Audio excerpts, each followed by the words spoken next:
Mexico's real estate industry does not want you to see this video because the 10 towns I'm about to show you make every overpriced condo in San Miguel de Allende look like a financial mistake, and every glossy retirement brochure look like it left out the good stuff on purpose.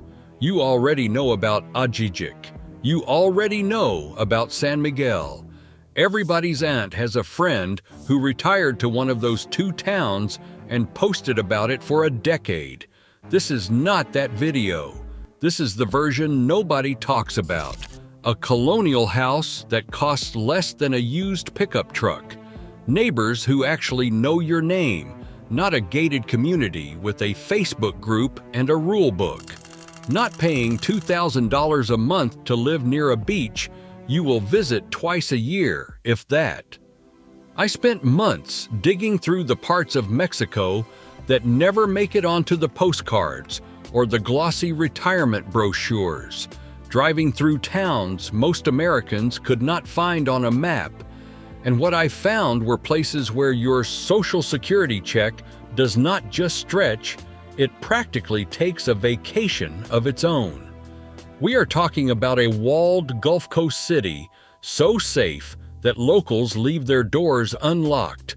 A mountain town where candlelit canoes drift across a lake every November for Dia de los Muertos. A colonial capital where a single person can live on $700 a month before rent, and health care that costs a fraction of what you are paying now when you are paying anything at all. Roughly 1.6 million Americans already live in Mexico, more than in any other country outside the US, and almost none of them are in the 10 towns on this list. Hit subscribe right now because we are counting down 10 Mexican towns the retirement industry hopes you never discover, and the number 1 town might genuinely change how you think about this whole idea.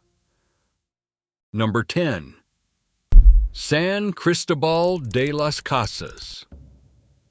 When I first walked into San Cristobal, at 7,000 feet in the highlands of Chiapas, the air hit different, cool and thin, nothing like the Mexico you're picturing. A single person lives comfortably here on around $1,000 a month, a couple on $1,500, with a 2-bedroom house renting for $400, and some longtime residents say they get by on closer to $600 if they're careful. That's less than a lot of people pay for a storage unit back home. The quirky truth, this is the cultural capital of the Maya Highlands, with a textile and coffee scene that rivals anywhere in Latin America, and a climate so mild you'll rarely need air conditioning or a heavy jacket. You'll thrive here if you want mountain air, ceremony, and color, weekly artisan markets, and a fraction of San Miguel's price tag.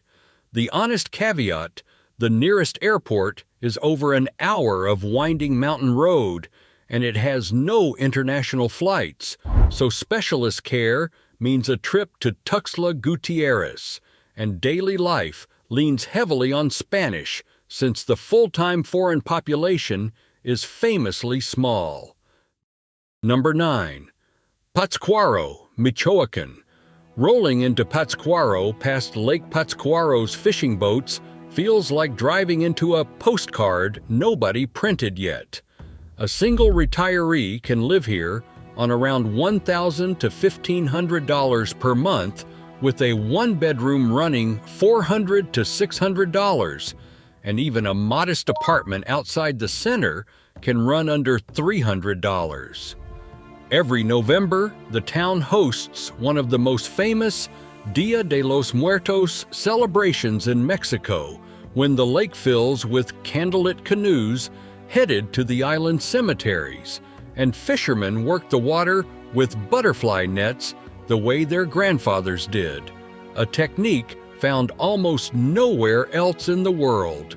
You will thrive here if you want small-town Mexico without the expat bubble, cobblestone plazas, a genuine artisan market, and a climate cool enough that you will actually want a light sweater some evenings. The caveat: English is rare and the expat network is thin, maybe a few hundred foreigners total, so serious medical needs mean the 70-minute drive to Morelia. Number 8. Valladolid, Yucatan. I remember pulling into Valladolid's main square and immediately smelling cochinita pibil roasting somewhere nearby. This colonial town in the Yucatan averages around $1,000 a month for a comfortable single life, with rent as low as $520 for a one-bedroom near the center. The quirky hook, Valladolid sits in the middle of thousands of cenotes, those crystal-clear limestone sinkholes locals have swum in for 1,000 years, and it's a straight shot to both Chichen Itza and the Caribbean coast if you want a beach day without living on the beach. You'll thrive here on flat, walkable streets, pastel colonial buildings, hand-embroidered dresses in the local market, and a slower rhythm than Cancun, 2 hours away, or Playa del Carmen just up the road.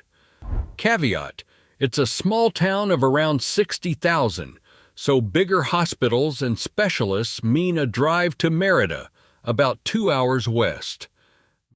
Now, if you're enjoying this countdown and you haven't hit subscribe yet, now's a great time, because the next entries are even wilder.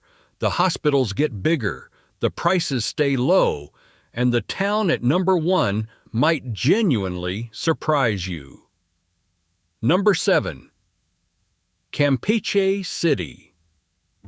Walking Campeche's walled colonial center at sunset, cannons still mounted on the ramparts facing the Gulf, you understand instantly why this UNESCO World Heritage City stayed so quiet for so long.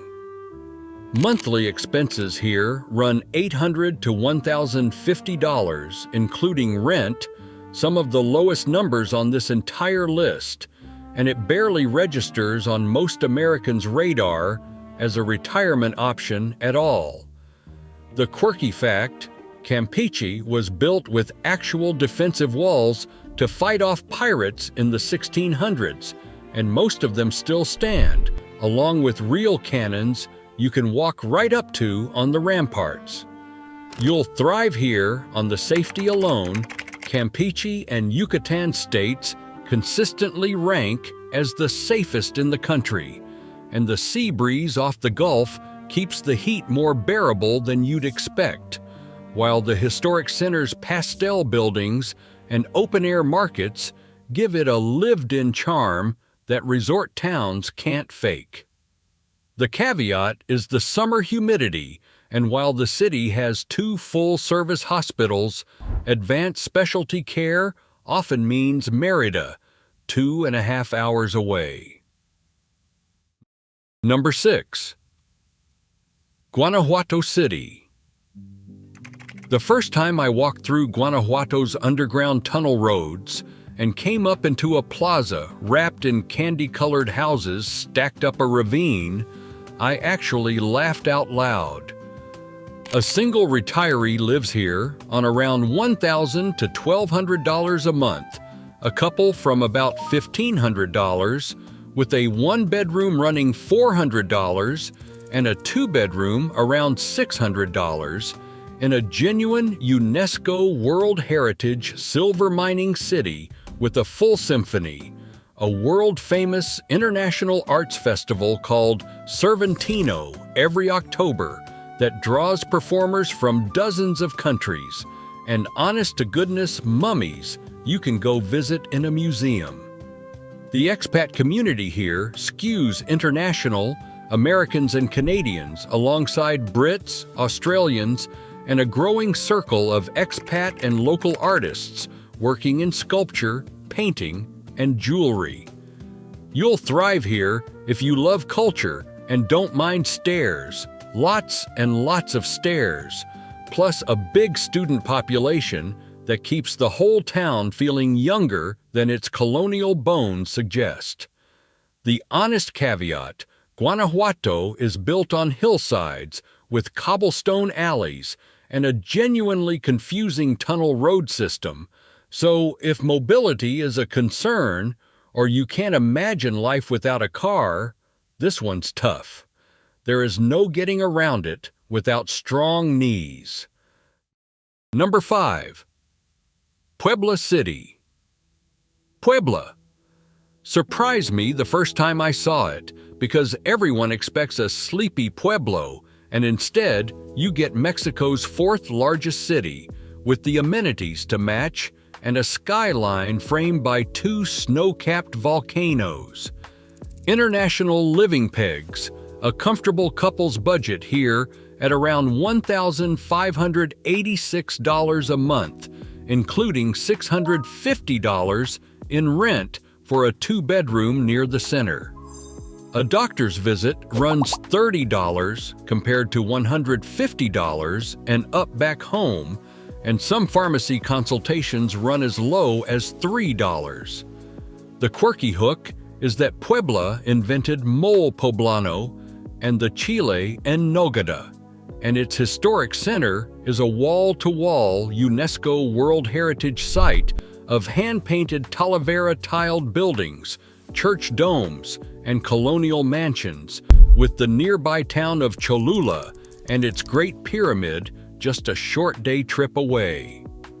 You'll thrive here with real high-standard hospitals and doctors who often speak English, plus almost no expat bubble to get lost in. This still feels like traditional Mexico. Caveat: fewer English speakers than the famous retirement towns, so basic Spanish helps daily life a lot, though most doctors and hospital staff do speak it. Number 4. Oaxaca City.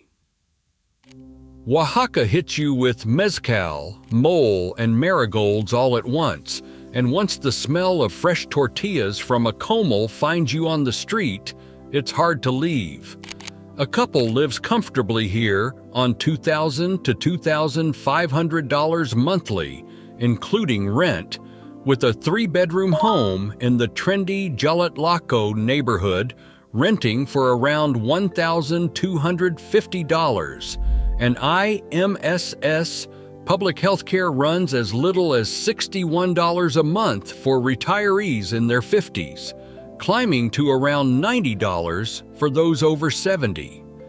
The quirky fact: Oaxaca hosts the most elaborate Day of the Dead celebrations in the country, with families building altars and cemeteries lit entirely by candlelight, and the state is home to a huge concentration of Mexico's indigenous population and languages.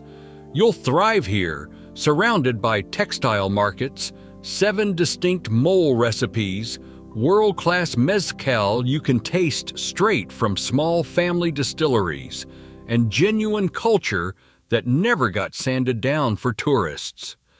The honest caveat: Oaxaca has an active tradition of teacher-led protests and occasional road closures, so patience is part of the package.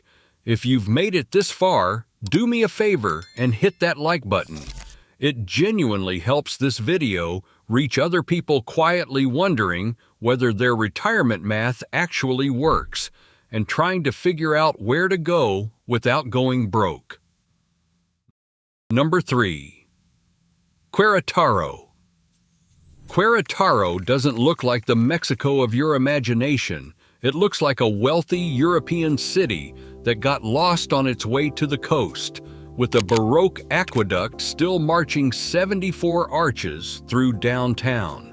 A 1-bedroom apartment near the center runs about $850, with a full, comfortable monthly budget landing around $2,500 once you add groceries, transportation, and healthcare on top. World-class care is available at Hospital Star Medica, and the international airport has direct flights to the United States, which matters more than people expect once you're planning visits home. The quirky hook. Querétaro is where Mexico's independence was quietly plotted in 1810, in a house you can still tour today, and the popular Juriquilla neighborhood built its reputation on golf courses and small lakes. You'll thrive here on safety rankings that consistently top every list in the country, and a walkable historic center of plazas and stone arches that feels closer to Spain than Mexico, plus popular neighborhoods like Zapata, known for modern design and easy walkability. The caveat: rapid growth means real traffic now, something this city didn't have to worry about a decade ago, and that same growth has pushed rents up faster here than almost anywhere else on this list. Number 2. Mazatlan. Mazatlan is proof you don't need Puerto Vallarta prices to wake up to the Pacific. A furnished 2-bedroom apartment near the beach runs $400 to $600, and a couple can live well here on around $1,800 monthly, with singles reporting comfortable budgets closer to $1,500.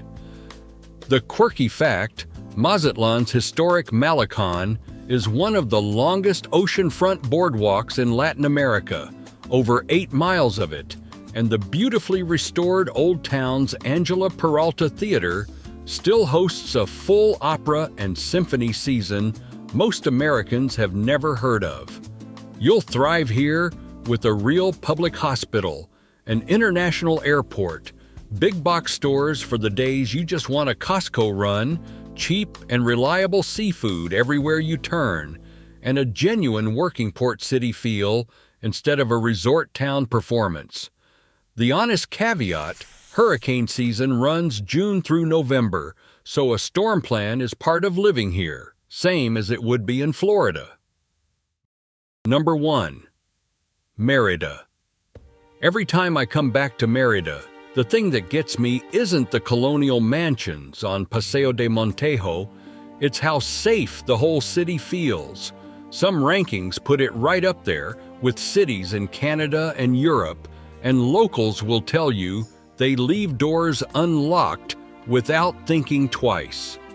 A single person can live comfortably here on around $727 a month before rent, and a couple can do very well on $1,315 to $2,900 total, depending on how much of the good life you want built in.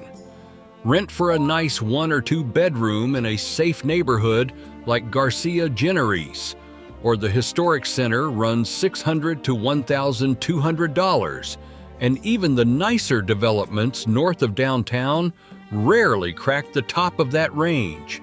The quirky hook: Mérida is officially recognized as the American capital of culture, with free concerts and dance nights closing off its main avenue every single Sunday, and its museums and Mayan archaeological sites go deeper than almost anywhere else in the country, with more cenotes and ruins within reach than any other region on this list.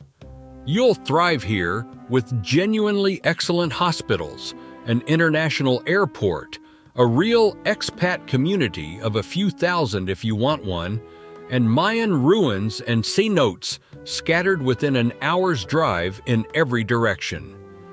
The one honest caveat, and it's a real one: summers here run 93 to 97 degrees with heavy humidity, so air conditioning is not optional.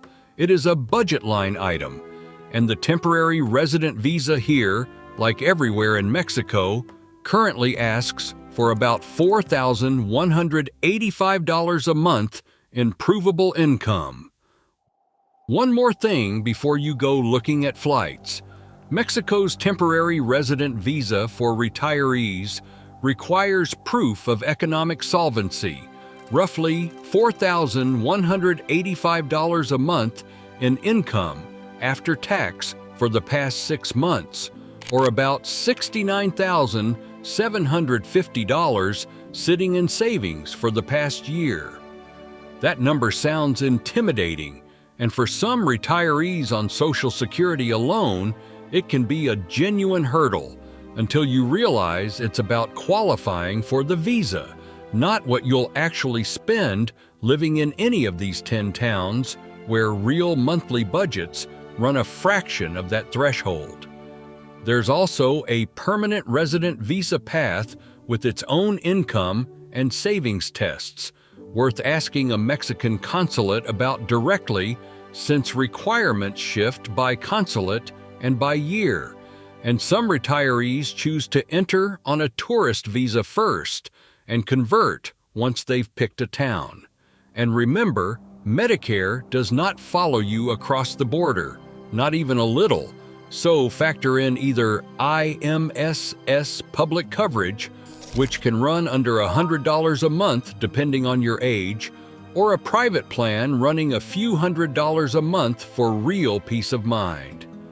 American retirees living in Mexico also still have to file a return with the IRS every year, wherever they live, so that part of the paperwork doesn't go away just because the mailing address changes. These 10 towns aren't on the postcards, and they never made it onto anyone's top 5 countdown before this. But each one offers something the famous retirement cities lost somewhere along the way. Real neighbors, real culture, real hospitals within reach, and a fixed income that finally gets to breathe instead of just survive on a spreadsheet. Whichever one of these calls to you, visit before you commit, rent before you buy, and let your own eyes tell you if it fits. I drop videos like this every week, breaking down exactly where your money goes furthest and what nobody tells you about getting there. Subscribe if you don't want to miss the next one, and I'll see you in the next video.